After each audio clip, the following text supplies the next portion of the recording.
नमस्कार, मी डी बनसोडे आणि आपण पाहत आहात सक्रिय न्यूज।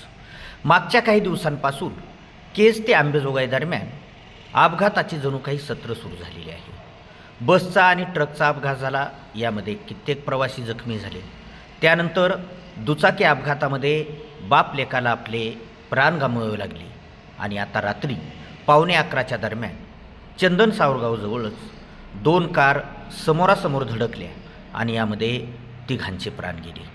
सदरील अपघात हा नेमका कोणत्या कारणातून झाला, कसा झाला, हे पोलीस तपासात पुढे येईल।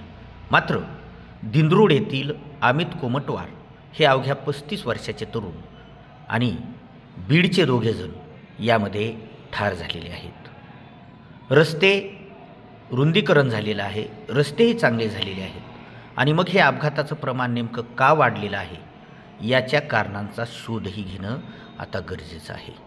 सदरील अपघाताची माहिती मिळताच इसुपोडगाव पोलीस स्टेशनचे एपीआय मच्छिंद्र सेंडगे आणि अन्य कर्मचारी घटनास्थळी तात्काळ दाखल झाले आणि त्यांनी पुढील कार्यवाही सुरू केलेली आहे।